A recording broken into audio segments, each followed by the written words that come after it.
তারপর তো তুমি ঠিক করে কথা বলারই সুযোগ পাওনি। তার আগে রায়ানকে এখানে নিয়ে চলে আসা হলো। এই পারুল, তুমি এসো না, এসো এসে বসো আগে। বলছি বর্দার এটা কি অবস্থা? বর্দার কথা বাদ দাও, ওগুলো সব শিরিন এফেক্ট। শিরিন সকাল থেকে যা শুরু করেছে না, গোটা বাড়িকে অতিষ্ঠ করে তুলেছে, স্পেশালি দাদাকে। তুমি এসছো ভালো হয়েছে। পারুল,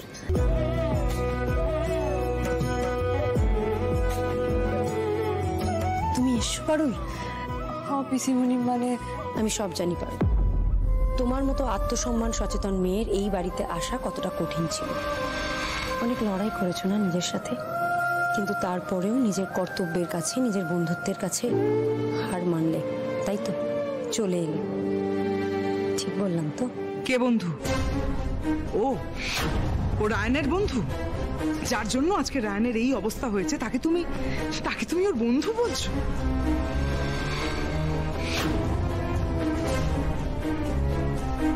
তোমার যে মাঝে মাঝে কি হয় না পৌশালী, আমি তো কিছুই বুঝি না বাবা।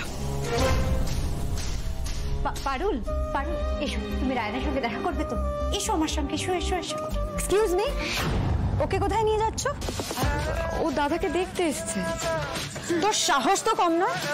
আজ রায়ানের এই অবস্থা হয়েছে শুধুমাত্র তোর জন্য, তারপরে তুই এখানে চলে এলি। হ্যাঁ, you know what পারুল, তুই যবে থেকে রায়ানের সাথে আছিস না, শুধু ওর ক্ষতি করারই চেষ্টা করে গেছিস আর নিজের সুবিধার মতো ওকে ইউজ করে গেছিস। আজ অব্দি রায়ানের কোনো উপকার হয়েছে তোর জন্য? হয়নি, বরং শুধু ক্ষতি হয়েছে। আর ও শুধু প্রবলেমে ফেসেছে একটার পর একটা, শুধুমাত্র তোর জন্য। আর আজ ও শুধু তোর জন্য ও বিছানায় শুয়ে আছে, তারপর তুই কোন মুখে আসিস ওর সাথে দেখা করতে? হ্যাঁ, তুমি এভাবে কথা বলছো কেন? ও তো দাদার ক্লাসমেট, একজন পরিচিত বন্ধু। সেভাবেও কি একজন অসুস্থ মানুষকে দেখতে আসতে পারে না? না পারে না, ওর সেই অধিকারটাও নেই। শোন পারো, তুই কিন্তু রায়ানের ধারে কাছেও আসবে না, বুঝেছিস? বেরো থেকে, যা যা বলছি, বেরো। বেরো বলছি, শুনতে পাচ্ছিস না? পড়ে যাবে তো। যা। কি করছো? তুই কে রে আমাকে এই বাড়ি থেকে বের করে দেবার? আবার আমার গায়ে হাত দিচ্ছিস? ইন্দ্রে সিরিনকে এই হাতটা না তোর মতোই নেল পালিশ পরা, ক্রিম দ্বারা তুলতুলে হাত লয়। হাত যেমন লাঙ্গলে চালায় তেমনি কলমও ধরে। আর তোদের মতন এই বদমাইশে না সাইজটাও করতে পারে। আর আমি রায়নের সঙ্গে দেখা করতে এসেছি, সেইখানে তুই বাধা দেবার কে রে? সেই অধিকার তোর কোথা থেকে এলো? কে তুই? কিসের অধিকার ফলাচ্ছিস তুই? আমি না অধিকার ফলাই না, বুঝলি তো? কিন্তু রায়ান আমার পর রে, সবার সামনে আমাকে বিয়া করেছে। আর যদি অধিকার দেখাতেই চাই, তাহলে এই বাড়িতে তোর চেনা সেটা আমার অনেক বেশি। না, আমি বাঁকুড়া জেলার বটে। চোখে জল, মুখখানা শুকনো, সারাদিন তো দানা পানিও জোটেনি না। ওপরওয়ালার ওপর রাগ করছো মা? নাও খাও খাও খাও।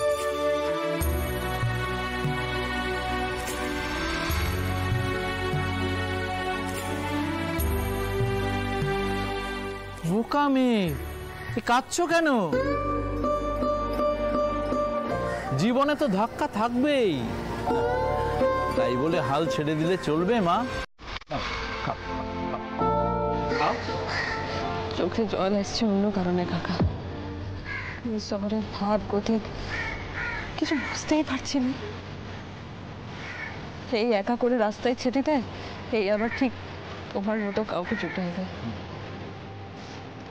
আচ্ছা, খিদে পেটে গুড় মুড়িয়ে গায়ে দেয়। না,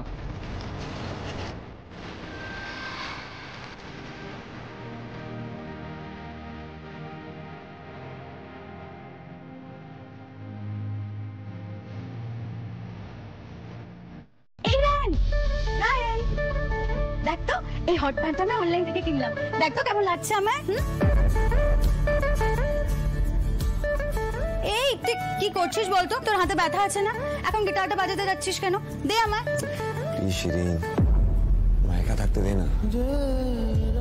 এমনিতেই সারাক্ষণ ঘরে না কারোর প্রেজেন্সের অভ্যেস নেই আমার। আমার কেমন একটা লাগছে, তুই প্লিজ জানা, প্লিজ একটু একা থাকতে দে না প্লিজ। আমি জানি ওই মেয়েটা তোর মাথাটা আবার ঘেটে দিয়েছে, কিন্তু আমি রাগ দেখালে তো তোর মাথা থেকে ওই মেয়েটা বেরিয়ে যাবে না। তোর মুড ঠিক করার অন্য ব্যবস্থা করতে হবে।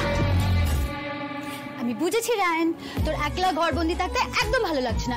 You know what, you need some refreshment. Okay darling, আমি এক্ষুনি তোর এন্টারটেইনমেন্টের ব্যবস্থা করছি।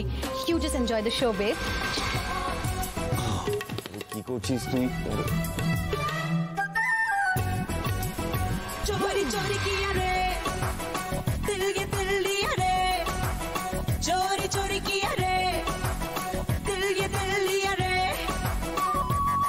जादू से जादू किया किया रे। এই বেলুনটা নাও, আর মন খারাপ করো না, মুখে একটু হাসি আনো, দেখবে ঠিক একটা রাস্তা পেয়ে যাবে। আমি তো এই মুখে হাসি নিয়েই বেঁচে আছি, নইলে এই পৃথিবীতে বাঁচতে পারতাম নাকি? হ্যাঁ,